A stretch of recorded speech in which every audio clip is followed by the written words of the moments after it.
Walton World, welcome to Live with Candice and Kris. Welcome to the show. Happy Tuesday. Happy Tuesday. Woo. How you feel? I'm trying to overcome my anxiety. Candice has been helping me behind the scenes stuff, y'all. We're trying to get my anxiety under control. You gotta meditate. No, in the morning. In the morning. I was about to meditate on live TV right now.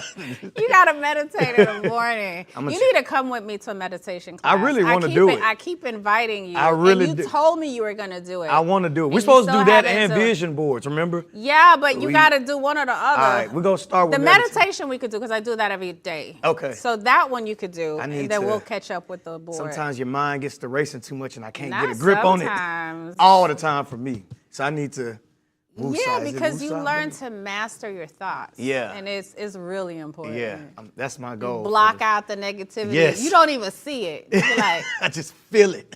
But how was your weekend, though? I had a great weekend. Yeah. Shut up, Kris. I'm not going to say nothing.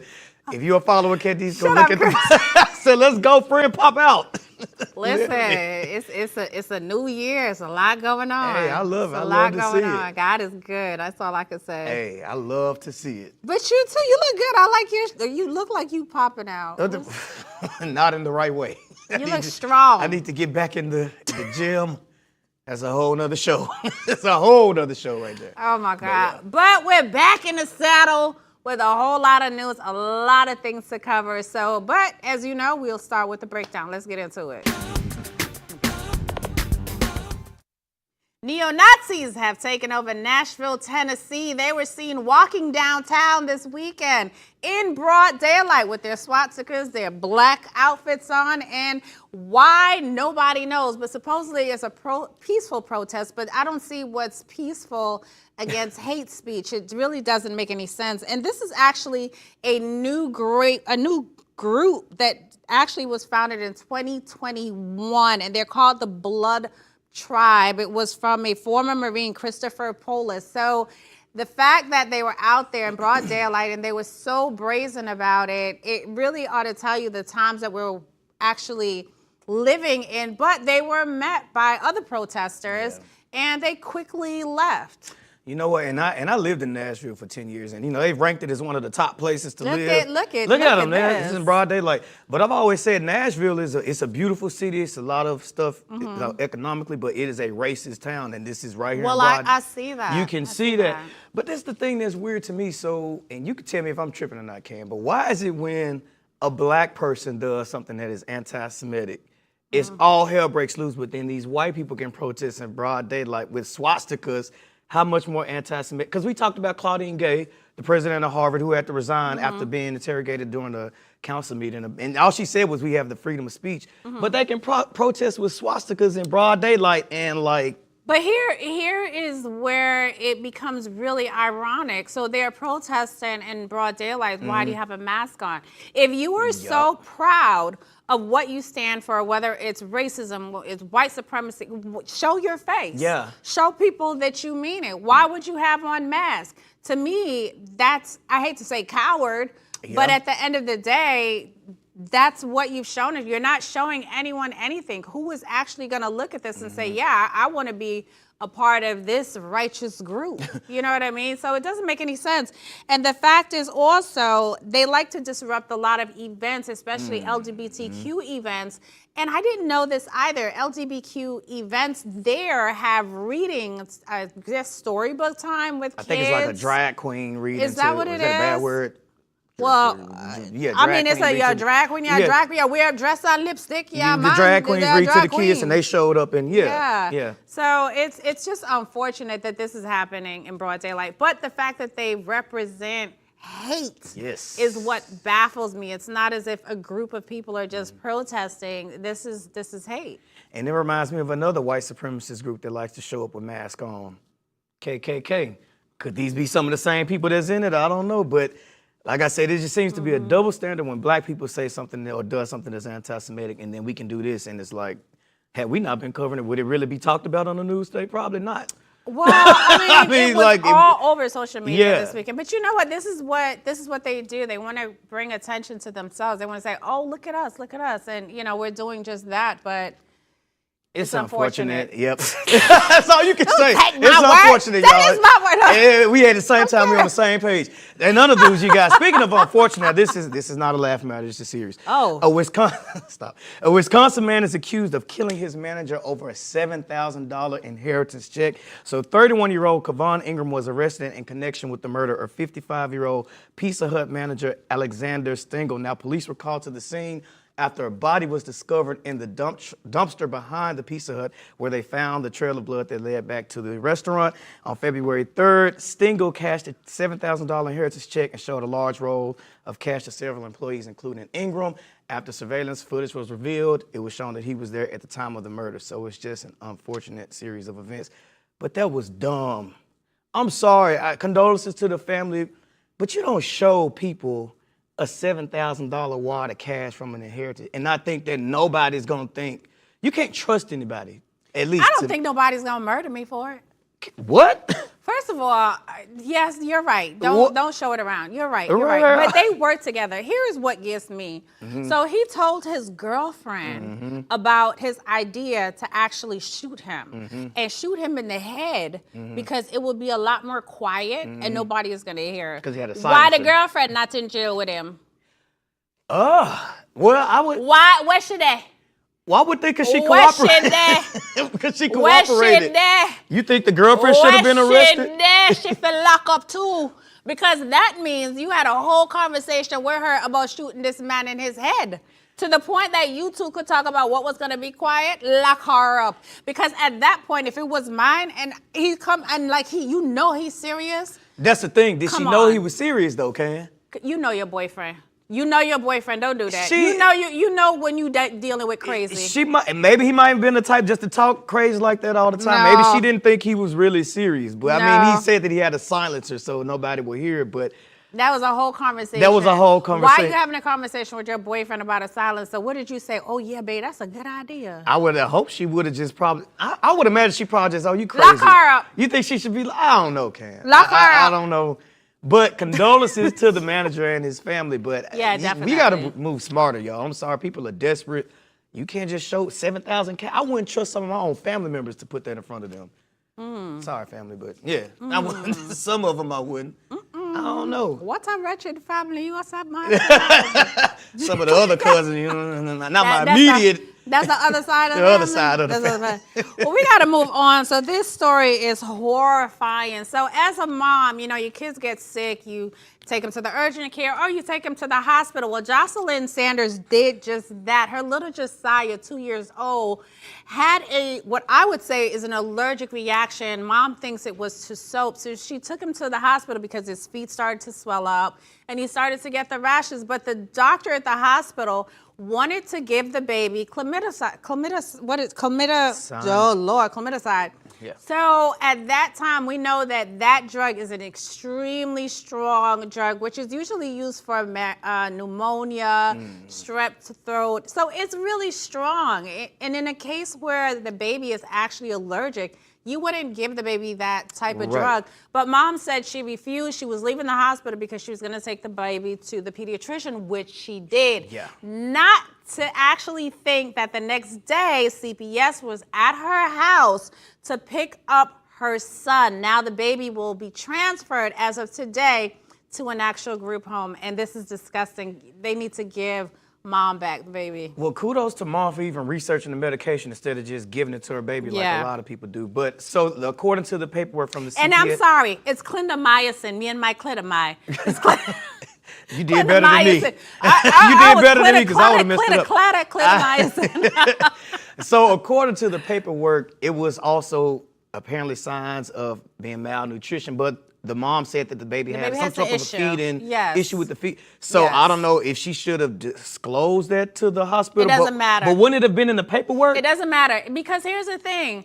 When the officers showed up, they didn't even have an injunction. They didn't have any paperwork from a judge to pick the child up. So they shouldn't have even been there. Yeah. Here's what's sickening about that. You know that this is black. I rarely like to say that things are happening as a form of racism, but this is racism to me completely. Yeah. That is that woman's child. I would have done the same thing if I was in her shoes. There's no way you're giving a 2-year-old that strong of an antibiotic when we can clearly probably see that it's an allergic reaction. Not doing that. Yeah. Mom did the right thing because the baby is on other medications for the immunodeficiency diseases that it has already. So you can't just give a 2-year-old this strong medicine. Right. I would have done the same thing. And they need to give her child back. And allegedly, the allergic reaction could have possibly been to detergent. So it wasn't even like she gave the baby something to eat. It was, and that's a simple mistake any mother could But make. not only that, you can tell that this is a mother who knows what's going on in her home. The fact that she was able to identify that the swelling is probably because of the actual detergent, because of the soap, that tells you that she's in touch with what's going on in her house and that she's careful. So it's really unfortunate that she's even going through this. I feel horrible for her. Me too. Hopefully justice will be served. Ben Crump, we need you to get on this one. On that note, we got to get into what's trending. So Chris Brown, our boy Breezy, is back in the headlines after being invited and then disinvited to the 2024 Celebrity All-Star Game. Now, Chris went to social media and said, I was asked by the NBA to play in the All-Star Game this year, only for them to call and later say I couldn't do it because of their sponsors like Ruffles. Now, Ruffles has come out and said they had no involvement on the invitations or who would be decided to play in the game. The NBA has said Ruffles didn't as well. So somebody's lying. I think they just need to stop playing in Chris' face. If y'all gonna hold him to that, don't invite him and then disinvite him. You know what I mean? I feel like any company has the right to decide, but I don't know. What you think, Cam? Yeah, I agree with you, but unfortunately, we got to take a break right now. Don't go anywhere. We have an amazing guest coming up that's going to give us all the details on the last tour he was just on. Don't go anywhere. We'll be right back. One word. Hey, man. The Candice Kris Show. Let's go. Come on, come on. Hey. The Candice Kris Show.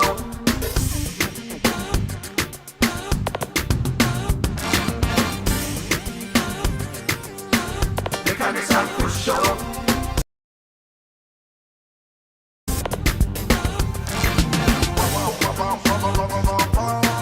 The Candice Kris Show. Hey, man. The Candice Kris Show. Let's go. Come on, come on. Hey. The Candice Kris Show.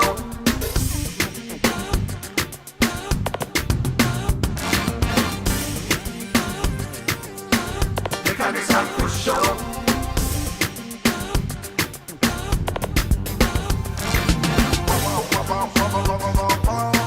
The Candice Kris Show. Hey, man. The Candice Kris Show. Let's go. Come on, come on. Hey. The Candice Kris Show.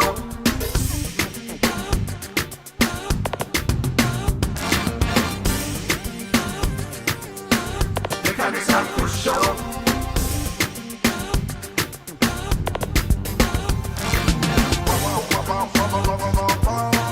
The Candice Kris Show.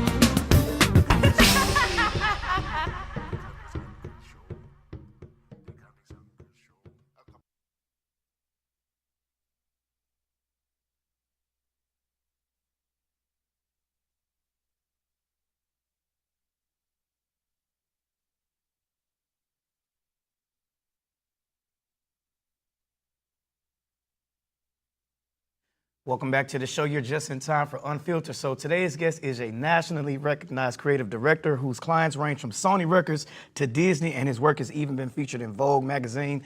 Please welcome to our show, Raheem is Blind. Yo, Thank you for having me on. bro, the resume is Welcome, crazy. welcome. I was reading your bio, and I'm just like, wow, you've done a lot. Appreciate so it. congrats on all your success. Thank you very much. Glad we got you in Yeah. before you left town. Yeah, I'm moving around too much. Yeah, congratulations. Yeah, congrats. So we're gonna jump right into it. So first of all, what led you to become a creative director? And for the people that may not know, can you explain what exactly a creative director is? Yeah, so a creative director is pretty much kind of like the brain behind the identity behind a brand. Okay. So we're just kind of coming up with concepts to start the narrative for new people.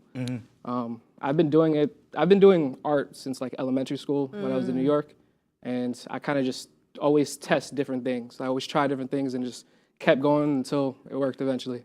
Ah, okay, okay. Nicole, New York. Uh-oh, we got two New Yorkers in the house. Well, we went down memory lane already.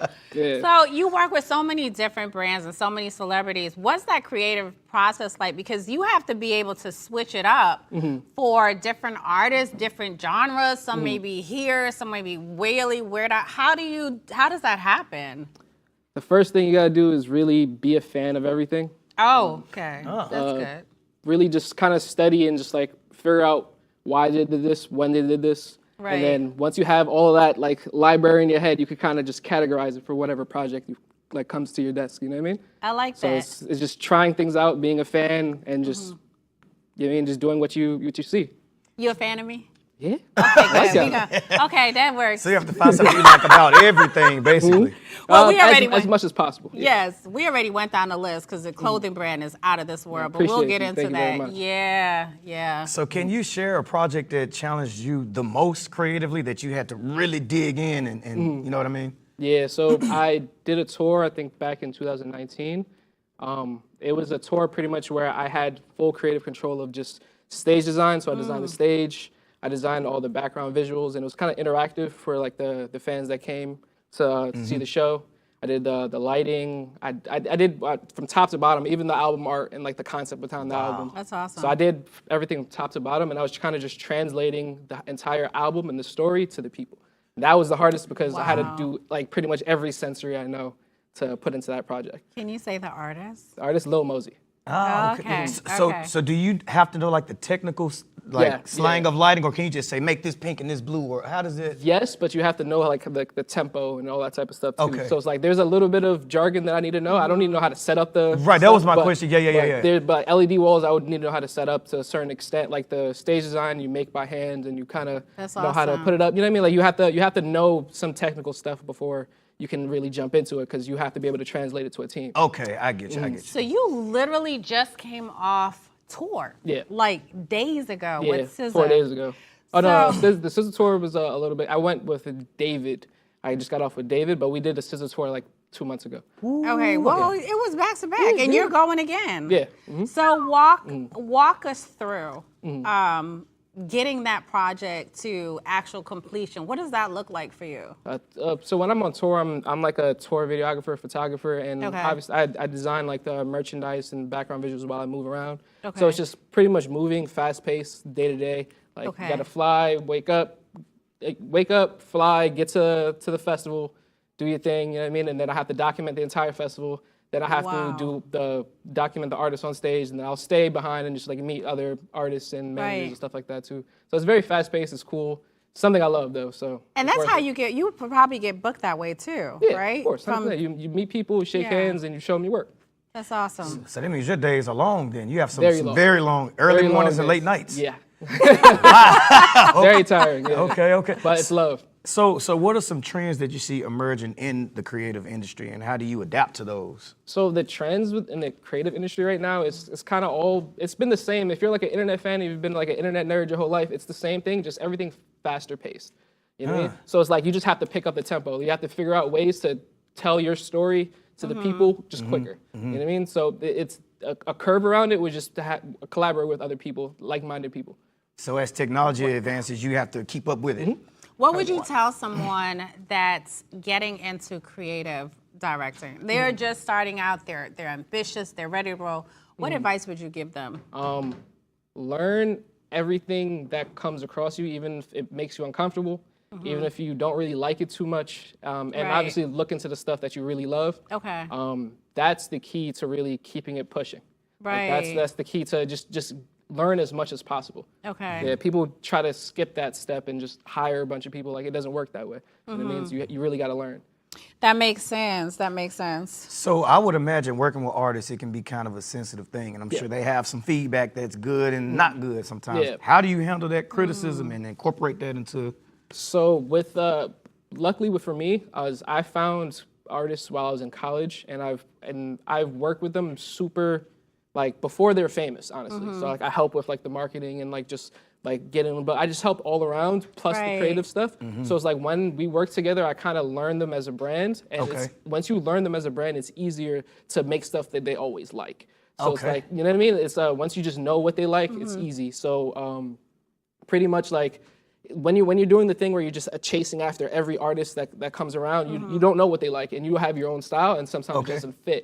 But I take the opportunity to learn their style. Like I will work with the artist for like a good 2-3 years before I move on to like another one. You know what I mean? Wow. So it's me. It's really like face to face. It's really me learning. It's a and process. Yes, exactly. It's a process. Yeah. For you to be able to build that brand, you have to really know them. So tell us about your clothing brand, because that's one of your pieces. Yeah. And they're amazing. So how did you start it? Where did the creative vision for that come from? So it came, well, the brand's called Pain Tolerance. So Yeah. it's like, and the symbol behind it is behind the Inca bee. It's like the African symbol of peace. Right. It means like none shall bite none. That's like kind of my slogan. And it has it on it. Yeah. So it's like, Yeah. so in the music industry, I've just noticed like a real struggle behind like mental health and like just people overworking themselves and like not being able to express themselves because Right. they have to be held to this high standard. Right. So like I make like really eye-catching stuff with like quotes that make you kind of think and reflect. Yeah. You know what I mean? So like when you're thinking and reflecting, like you can kind of heal yourself that way. You're not just ignoring it. You know what I mean? And then Right. when people see it, it's always going to make you stand out. So when people see it, they're going to ask about it, and it's always just open to self-reflection. Okay. And it's open to conversation too. Probably a lot of needed conversation. Yeah. Because it's dope. Yeah. I wish you could see. I want one of those hoodies. Oh, no, I like that hoodie right there. Calm down. Calm down. That's my friend. I'll think about it now. Give me some sizes. I got you. I'll let him know. We'll see what happens. So we want to circle back, right?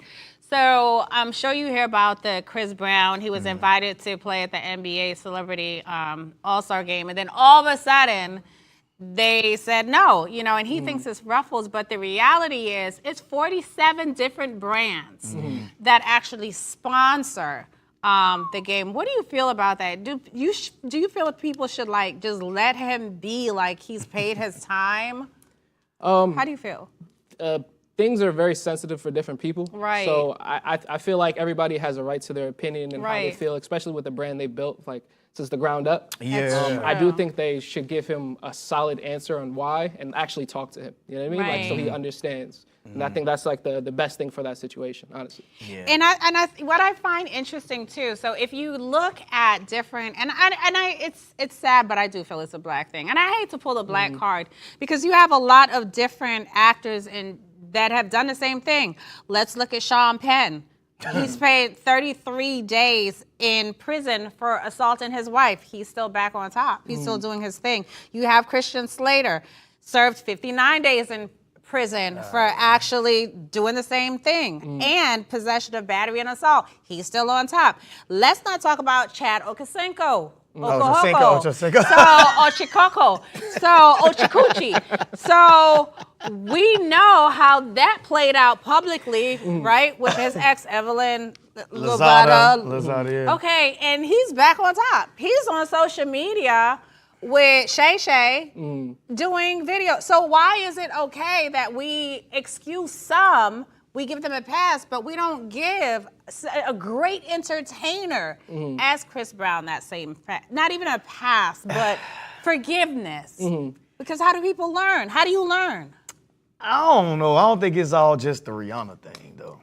I think it's a little deeper. He didn't beat nobody else. He had a restraining order. What's his Carucci? She had a restraining order against him. He fought Drake. I believe he beat up Frank Ocean at one point. He just got into a fight with Usher last year. Y'all remember that? Over the Tiana Taylor thing. He trashed the set of Good Morning America because they asked. So, I mean, Chris got a history. Nicolas Cage in 2011 was arrested for domestic battery, disturbing the peace.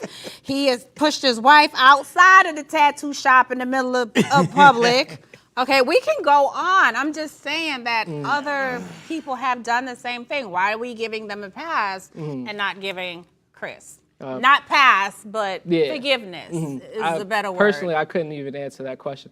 But he's extremely talented. Extremely. And whatever they need to do to fix whatever they got going on, they need to do it. Let that man be great. Thank Thank you. I just say leave Thank him you. alone. If y'all don't Thank want him, you. don't go through the hassle of inviting him and reneging the invitation. Let him have his piece. So Yeah, leave him. Yeah. Yeah. Let him heal. Oh, you know what I was hoping? I was hoping that Usher was gonna bring him out. I really did. I really did. If I had the phone call with Usher, I'd be like, listen, you need to call Chris Brown out. It would have been Jay-Z crazy. It would've been crazy. It would have You been know what I crazy. mean? Went crazy. Now that would have been a halftime show. Let the man live. Yeah. Let the man live. Don't, That's, I mean, don't that's how I renege the feel about invitation, it. y'all. That's where the fallout comes. No, let Yeah, the when man you make be it too great. public like that, yeah. Yeah. And it wasn't just Ruffles, Chris. It's 47 different brands that don't like you. But that's our show for today. Thank you so much for being here. Appreciate you You having are me. Thank you. awesome. Yes, I congrats. appreciate you. Have a safe flight out Yeah. of here. Thank you. Guys, that's it. It happens so fast. Yeah. It goes so Never fast. enough time. Hey, but y'all know where to find us at, though. Always. And I'll be wearing my sweater. Yeah, I need that in the medium, brother. Let me get that in. But guys, stay safe. Don't drink and drive. We'll see you same time, same place. Be safe until tomorrow, you guys. Bye, y'all.